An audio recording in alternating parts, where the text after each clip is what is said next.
इन चक्करों में अपने खुदा को, अपने गॉड को ना भूलना, वो असल है। इस जुल्म और ज़्यादती को अगर यहाँ हो रहा है तो हम ऐसे अल्लाह को नहीं मानते। वो अच्छा काम करता है तो सवाब भी उसी को मिलता है, ऐसा नहीं कि उसका क्रेडिट अल्लाह ले जाता है और सवाब अपने आप को देता है। मैं समझता हूँ कि एथिज्म के पास इसके अलावा और कुछ है भी नहीं। तो क्या लगता है कि सिलसिला आगे बढ़ेगा, यहीं पर रुक जाएगा? मामला थोड़ा सा बिगड़ रहा है, ऑडियंस की तरफ से भी तो फ़ौरन कंट्रोल किया। मैं उन्हें बार बार एकेडमिक माहौल में लाने की कोशिश कर रहा था, लेकिन उन्हें समझ में नहीं आ रही। बहरहाल कि नहीं यही दुनिया है और उसके बाद आगे कुछ नहीं है, तो ठीक है फिर तो एथिस्टिक वर्ल्ड व्यू सही होगा। मैंने ये चीज़ अपने ओपनिंग स्टेटमेंट में पहले ही कही थी कि अगले 2 घंटे में आप देख लेंगे जनाब जावेद अख्तर साहब सिर्फ और सिर्फ इमोशनल आर्गूमेंट देंगे, लॉजिकल आर्गूमेंट नहीं देंगे। द टाइम्स में खुशामदीद। दिल्ली के कॉन्स्टिट्यूशन क्लब में होने वाली डिबेट आज की बहुत अहम और तारीख़ी रही। तकरीबन 2 घंटे तक मुनाजरा जारी रहा, डिबेट चलती रही।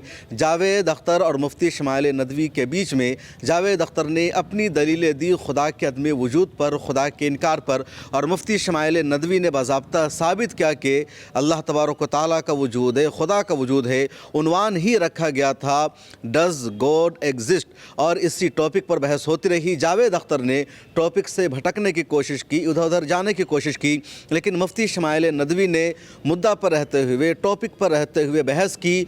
और कॉन्स्टिट्यूशन क्लब का जो स्पीकर हॉल है पूरा भरा हुआ था।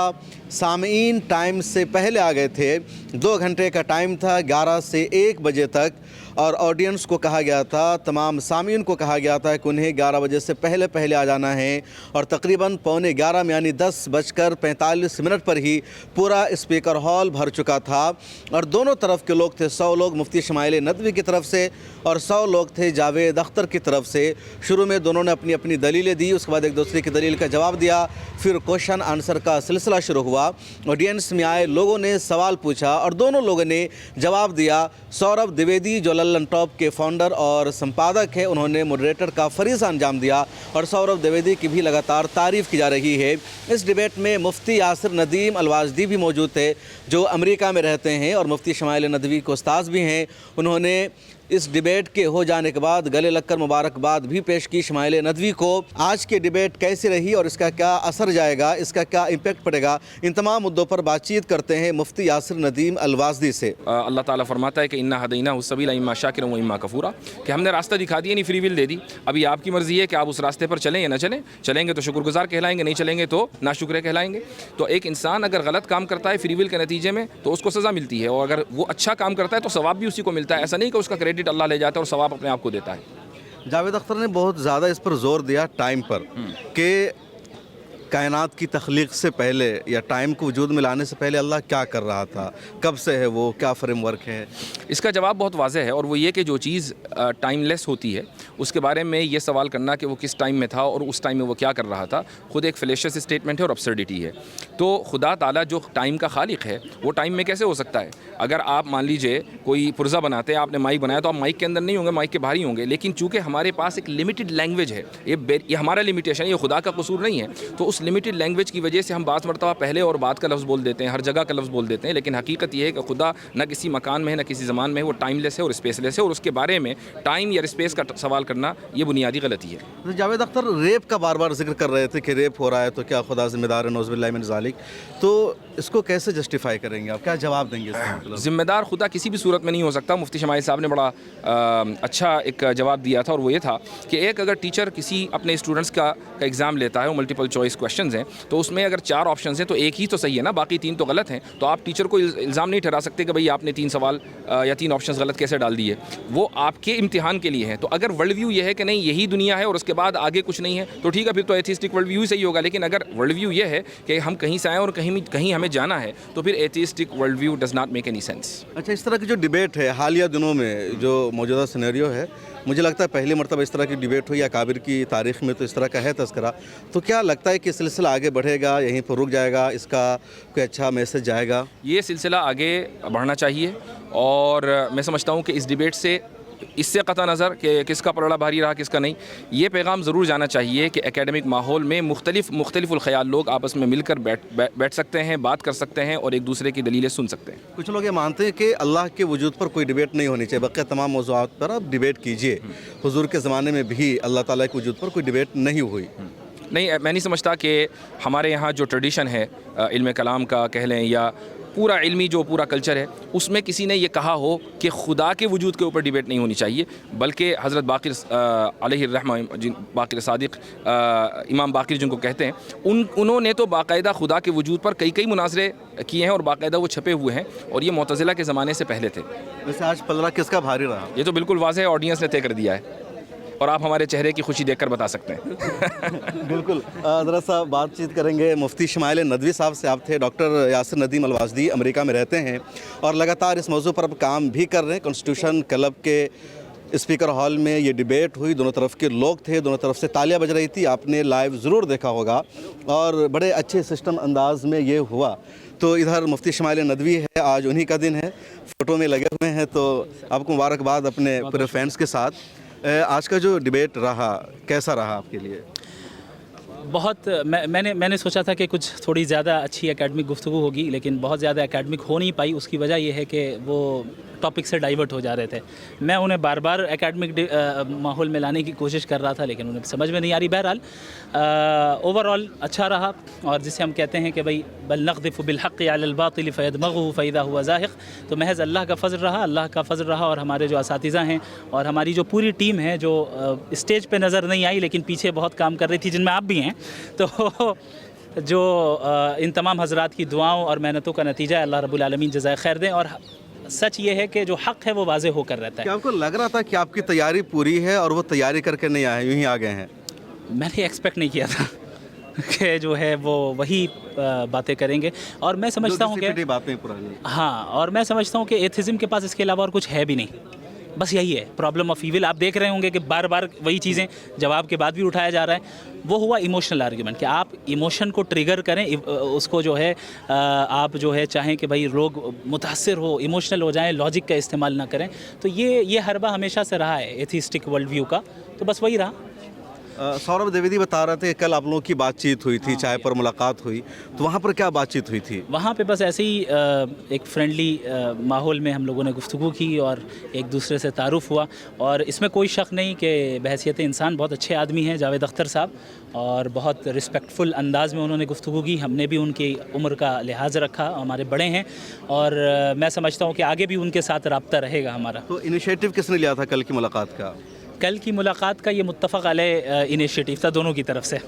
डिबेट से पहले एक मीटिंग एक बार बैठ जाएं, ताकि चूँकि फ़र्स्ट टाइम मुलाकात हो रही है तो यहाँ स्टेज में अनकम्फर्टेबल फील ना हो, इसलिए आ जाएं। तो आपको लगता है कि आपने जो समझाया जावेद अख्तर पर कुछ असर पड़ा, उनके जो आए हुए लोग थे उन पर कुछ असर पड़ा?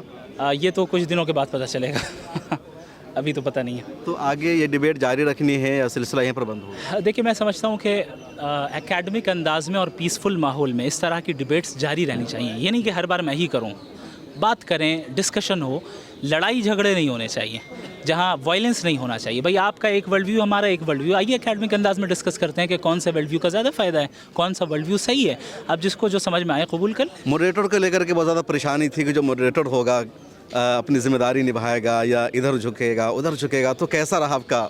सौरभ साहब को तो मैं मुबारकबाद दूंगा, और आज जो है उनके मुताल्लिक़ मेरे दिल में और कदर बढ़ी कि चूँकि ज़ाहिर उनसे पहले मुलाकात नहीं थी तो एक अंदेशा था कि पता नहीं कैसा रहेगा, लेकिन बहुत ज़बरदस्त मॉडरेटर का रोल उन्होंने अदा किया और पूरे टाइम का ख्याल रखा। जहाँ पर उन्होंने देखा कि मामला थोड़ा सा बिगड़ रहा है ऑडियंस की तरफ से भी, तो फ़ौरन कंट्रोल किया, बहुत अच्छा काम किया। तो मैं पूरे लल्लन टॉप टीम की जगह अगर कोई अपना तबसरा कर रहा तो वहाँ पर भी रोका उन्होंने, ऐसा नहीं कि उन्होंने उसको आगे बढ़ाया हो। जी हाँ। अच्छा, ये जो सारी डिबेट हुई तो इसकी पूरी तैयारी किस तरह हुई और आगे क्या प्लान है? जो आपका इदारा है वहीन फाउंडेशन, उसका मकसद क्या है, मिशन क्या है? वहीन फाउंडेशन का बुनियादी मकसद यही है जो आज हुआ है कि एकेडमिक अंदाज में और इल्मी अंदाज में वेस्टर्न आइडियोलॉजीज़, जो एक खोखली आइडियोलॉजीज़ हैं, जो इंसानों को सही बिलीफ से दूर ले जा रही हैं, मटीरियलिज़म में मुब्तला कर रही हैं, साइंटिज़म में मुब्तला कर रही हैं, हम बताएं कि देखो इन चक्करों में अपने खुदा को, अपने गॉड को ना भूलना, वो असल है। तो वहीन फाउंडेशन इसी तरह एकेडमिक काम करता रहेगा। आपकी पहली डिबेट थी फाउंडेशन की? जी हाँ, पहली डिबेट थी। अच्छा, गज़ा के मसले पर उन्होंने आपको फंसाने की कोशिश की बार बार, गज़ा पर, रे पर भी, कि गज़ा में जो कुछ हो रहा है क्या इसके लिए अल्लाह ज़िम्मेदार है, खुदा ज़िम्मेदार है? मैंने ये चीज़ अपने ओपनिंग स्टेटमेंट में पहले ही कही थी कि अगले 2 घंटे में आप देख लेंगे जनाब जावेद अख्तर साहब सिर्फ और सिर्फ इमोशनल आर्गूमेंट देंगे, लॉजिकल आर्गूमेंट नहीं देंगे। जब इंसान के पास कोई लॉजिक आर्गूमेंट ना हो, تو پھر وہ کیا کرتا ہے کہ وہ انسانوں کے ایموشنز کو بھڑکانا چاہتا ہے اور اپنی طرف مائل کرنا چاہتا ہے. تو یہ حربہ نیا نہیں ہے, ہمیشہ سے رہا ہے اور میں اس کے لیے پریپیئرڈ تھا الحمدللہ. صافی مفتی شمائل ندوی جن کے ادارے نے اور ان کی طرف سے یہ ڈیبیٹ رکھی گئی, دونوں لوگوں نے شرکت کی اور سوربھ دویدی موڈریٹر تھے اور انہوں نے اچھی طرح یہ فریضہ نبھایا. یہ پوری ڈیبیٹ 2 گھنٹے کی ہے تقریباً اور الگ الگ انداز سے ہوئی. دونوں نے اپنی اپنی بات رکھی, پھر ایک ساتھ کنورسیشن ہوئی, کوسچن آنسر رہا اور دونوں طرف سے لوگوں نے سوال پوچھا, ہر طرح سے جواب دینے کی کوشش کی گئی. آپ اس مکمل ڈیبیٹ کو ضرور دیکھے گا اور مجھے دیجیے اجازت, پھر ملاقات ہوگی. یہ جو ظلم اتنا ہو رہا ہے اور اس زیادتی ہو رہی ہے, اس ظلم اور زیادتی کو اگر یہاں ہو رہا ہے تو ہم ایسے اللہ کو نہیں مانتے. تو ان کا ایسے اللہ کو نہیں ماننا ہی اور یہ لفظ کا کہنا ہی, یہ ایکسیپٹ کر لیا انہوں نے اپنی زبان سے کہ اللہ ہے. اب اللہ صحیح کر رہا ہے یا غلط کر رہا ہے وہ ایک الگ پہلو ہے جو الگ ڈیبیٹ ہوگا. ڈز گاڈ ایگزسٹ, انہوں نے ایکسیپٹ کر لیا اس بات پر کہ بھئی یہ ہو رہا ہے, اتنی سا تکلیفیں, اتنا یہ وہ اور ایسے اللہ کو ہم نہیں مانتے. تو نہیں ماننا الگ چیز ہے, ماننا الگ چیز ہے, لیکن ان کے نہ ماننا ہی نے ثابت کر دیا کہ وہ اللہ ہے جس کو وہ نہیں مانتے. سائنس یہ پروف کرتی ہے کہ اس کے اندر بھی لائف ہے. دیکھیں جس طریقے سے ہمارے سینس آرگنز کی ایک لمیٹیشن ہے, لاجک کی بھی لمیٹیشن ہے, تو اس لمیٹیشن کے اندر جتنی چیزیں آتی ہیں, یعنی آپ اپنے لاجک اور عقل سے جتنی چیزوں کو جان سکتے ہیں جن میں ایگزسٹنس آف گاڈ بھی ہے, تو وہاں تو ہم لاجک کا استعمال کریں گے. لیکن جب ہم ایسی چیزوں کے متعلق ہم سے سوال کیا جائے جہاں ہم نہ اپنے سینس آرگنز کے ذریعے اسے جان سکتے ہیں نہ اپنے لاجک کے ذریعے جان سکتے ہیں, تو اب ہمیں تیسرا سورس آف نالج اختیار کرنا پڑے گا. اور وہ تیسرا سورس آف نالج گاڈ کی ریویلیشن ہے جو اپنے خاص بندوں کے اوپر وہ بھیجتا ہے. یہ اصل میں جاوید اختر صاحب ایک پرابلم میں مبتلا ہیں. اس پرابلم کا نام ہے سائنٹزم. سائنٹزم کہتے ہیں کہ آپ سائنس کو ہی واحد سورس آف نالج بتائیں. آپ بتائیے مورالٹی کو سائنس سے آپ ثابت کر سکتے ہیں؟ کبھی نہیں کر سکتے. سائنس کا مدار امپیریکل ایویڈنسز پر ہے. امپیریکل ایویڈنس سے مورالٹی ثابت نہیں ہوگی, امپیریکل ایویڈنس سے کانشیسنس ثابت نہیں ہوتی ہے, امپیریکل ایویڈنس سے لا آف کوزیلٹی ثابت نہیں ہوتا ہے. آپ کاز اینڈ ایفیکٹ کو تو دکھا سکتے ہیں لیکن ان دونوں کے درمیان جو ریلیشن ہے وہ خود میٹا فزیکل ہے. تو آپ ایسی چیز کا انکار کر رہے ہیں جو ہمارا لاجک خود بتا رہا ہے کہ میٹا فزیکل ریالٹی ایگزسٹ کرتی ہے. وہ کہہ رہے ہیں میٹا فزیکل ریالٹی مجھے نہیں پتا کیا ہوتا ہے. میں نہیں سمجھ سکتا کہ اس عمر میں آنے کے بعد میٹا فزیکل مطلب کوئی نہیں سمجھتا. سر بھوشیہ میں ایسی ڈیبیٹ کی اور سمبھاونا ہے؟ دیکھیں یہ ایک بہت بڑی خوبی ہے, میں جاوید صاحب کو بھی اپریشیٹ کروں گا, ان کی ٹیم کو بھی, کہ ہمارے ملک کے کیسے حالات ہیں آپ جانتے ہیں. ان حالات میں پیار محبت کے ساتھ بیٹھ کر اکیڈمک انداز میں ڈسکشن کر لینا, میں سمجھتا ہوں یہ مائل سٹون ہے, یہ بہت بڑا کام ہوا ہے. اور میں سمجھتا ہوں کہ ڈفرینٹ جو آئیڈیالوجیز ہیں سب کو لڑائی کرنے کے بجائے بھائی ایسے ہی بیٹھ کے پیار محبت سے بات کر لو نا, ساتھ میں کافی پیتے ہیں اور بات کر لیتے ہیں. آپ اپنی بات ثابت کریں, ہم اپنی بات ثابت کریں, پھر لیٹ آڈینس ڈیسائیڈ, جس کو جو سمجھ میں آئے وہ کریں. جس دن یہ ہم کرنے لگ جائیں اس ملک میں, یاد رکھیں اس ملک میں کوئی دنگا فساد نہیں ہوگا. مفتی صاحب ایک بیسک سا سوال اکثر جاوید صاحب یا ان جیسے اور بہت سارے لوگ ہیں جو اٹھاتے ہوئے نظر آتے ہیں کہ اگر واقعی گاڈ ایگزسٹ کرتا ہے تو پھر جو غلط کام ہے اس کو پرمیشن کیسے مل جاتی ہے؟ یہ ہم نے بتایا. دیکھیں بھائی بہت کئی بار سمجھایا, مجھے نہیں سمجھ میں آیا کہ ان کو کیوں نہیں سمجھ میں آ رہا ہے کہ ایگزامینیشن ہال میں ہم اور آپ یہاں اس دنیا میں یوں ہی نہیں آئے ہیں. ہمارا ورلڈ ویو, تھیسٹک ورلڈ ویو یہی ہے. ہم اس دنیا میں ایک پرپز کے تحت آئے ہیں, اور اس پرپز کے تحت جب آئے ہیں تو ہم سب گاڈ کے سامنے اکاؤنٹیبل ہیں, اور ہماری اکاؤنٹیبلٹی ایول کے بغیر ہو سکتی ہے؟ ایک انسان کے پاس اگر ایول کرنے کا آپشن ہی نہ ہو, وہ تو مجبور ہو گیا نا اچھا کام کرنے پہ, تو فری ول کہاں رہا؟ لیکن ہم جانتے ہیں ہم اور آپ کے فری ول موجود ہے. تو خدا نے لکھا ہے نا. تو مقدر کا مطلب آپ کیا سمجھتے ہیں؟ مقدر کا مطلب یہ نہیں ہوتا ہے کہ تقدیر میں جو خدا نے لکھ دیا وہ فورس کر دیا. تقدیر از دا نالج آف اللہ, مقدر is the knowledge of Allah. For example ایک ڈاکٹر ہے, اس نے دیکھا ایک مریض کی حالت اتنی خراب ہو گئی ہے کہ یہ 1 مہینے سے زیادہ زندہ نہیں رہ پائے گا. اس نے اپنی ڈائری میں لکھ دیا کہ بھائی یہ 1 مہینے کے اندر مرے گا, اور وہ مر گیا. کیا ڈاکٹر کے لکھنے کی وجہ سے مرا یا اپنے کنڈیشن کی وجہ سے پڑا ہے؟ اس میں تو ایسا نہیں ہوتا. ہر ایک کیس میں ایسا ہی ہوتا ہے, ہر ایک کیس میں ایسا ہی ہوتا ہے. خدا ہر چیز کا علم رکھتا ہے. ڈاکٹر میں اور گاڈ کی فرق ہے, کوئی تشبیہ نہیں ہے دونوں کے درمیان. لیکن مثال آپ کو سمجھانے کے لیے دے رہا ہوں, آپ اس کو پکڑ لے رہے ہیں لیکن آگے جو میں کہہ رہا ہوں وہ نہیں سمجھ رہے.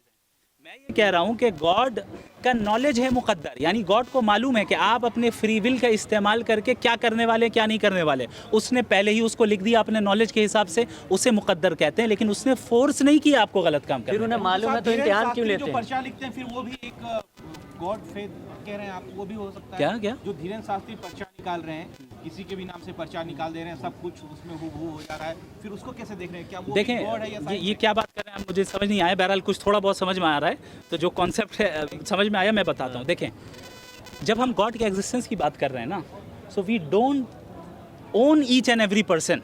अब गॉड के नाम पे कोई गलत काम कर रहा है तो इसमें गॉड का क्या कसूर है?